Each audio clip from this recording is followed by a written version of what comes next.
पंचायत में आएंगे वो आज तय कर देंगे कि कौन प्रत्याशी होगा।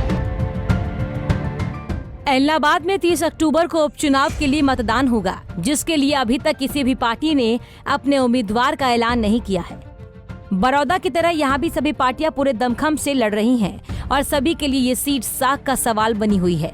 इसी के चलते इंडियन नेशनल लोक दल ने नाथुसरी चोपटा में एक बैठक का आयोजन किया, जिसमें सभी पार्टी के कार्यकर्ताओं और एलनाबाद के लोगों को निमंत्रण दिया गया था। इस बैठक में पार्टी ने एक बार फिर से अभय चौटाला को उपचुनाव में उतारने का फैसला किया। आपको चोपटा आने का निमंत्रण है, आप चोपटा में आओ। आपके सामने वहाँ के लोग जो उस पंचायत में आएंगे वो आज तय कर देंगे कि कौन प्रत्याशी होगा और जिस किसी को वो प्रत्याशी बनाएंगे हम उस पर मोहर लगाएंगे और हम उसके पक्ष के अंदर आज से ही प्रचार शुरू कर देंगे। 4 प्रस्ताव रखे गए थे। विशेष रूप से 25 तारीख का जो चौधरी देवीलाल जी का सम्मान दिवस था और 27 तारीख का जो बंद था, उसमें जो कार्यकर्ताओं की भूमिकाएं थी उसके लिए तो उनका आभार व्यक्त किया और उसके इलायदा एक कानून बनाया गया भूमि अधिग्रहण का। प्राइवेट पार्टनरशिप में ज़मीन कैसे दी जा सके, उसके लिए पहले 2013 में जिस कानून को लागू करने की कोशिश की गई थी वो राज्यसभा में पास नहीं हुआ। अब भाजपा उसको राज्यसभा में तो पास कर नहीं पाई, अपने अपने राज्यों के अंदर जहाँ इनकी सरकारें वहाँ पास करना चाहती है। अगर ये कानून लागू हो गया तो फिर मान के चलो जहाँ जहाँ कृषि के 3 काले कानून से किसान की ज़मीन उसको बेचने पे मजबूर कर रहे हैं, वहीं उसकी ज़मीन को कैसे उद्योगपतियों को दी जा सके, उसकी कीमती ज़मीन पे उद्योगपति अपनी फैक्ट्रियाँ लगा सके, अपना कब्जा जमा सके, उसके लिए फिर कोई अधिसूचना जारी करने की ज़रूरत नहीं रहेगी। फिर तो सीधा डिप्टी कमिश्नर को अथॉराइज किया हुआ है कि वो किसी की भी ज़मीन को एक्वायर कर सकते हैं। वो कानून निरस्त हो, उसका एक प्रस्ताव था।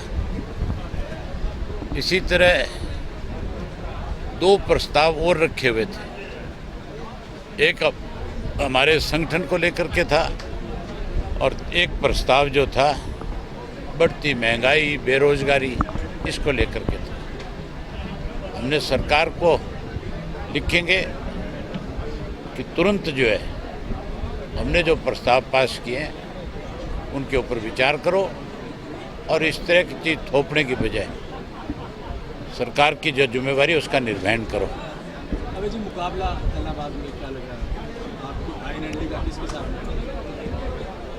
आईएनएलडी का उम्मीदवार किसानों के द्वारा दिया गया उम्मीदवार होगा, तो किसान वर्षित चुनाव होगा।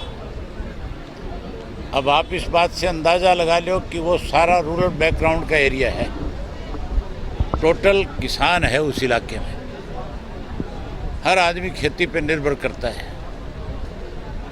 अब उसका मुकाबला तो लुटेरों से हो सकता है। भाजपा लगातार लूटने में लगी हुई, कांग्रेस उसकी सहयोगी है। लोग दोनों को सबक सिखाएंगे। 2009, 14 और 19 में आपने जीत हासिल की, हैट्रिक जमाई, चौका लगा पाएंगे आप? ये फैसला तो हल्के के लोग करेंगे। 3 बजे के बाद पता लगेगा कि किसको ये जिम्मेवारी दी जाती है।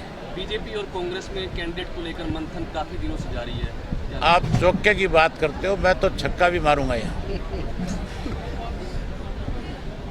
कैंडिडेट को लेकर मंथन जारी है बीजेपी कांग्रेस में। कैंडिडेट नहीं, सिर्फ मंथन है।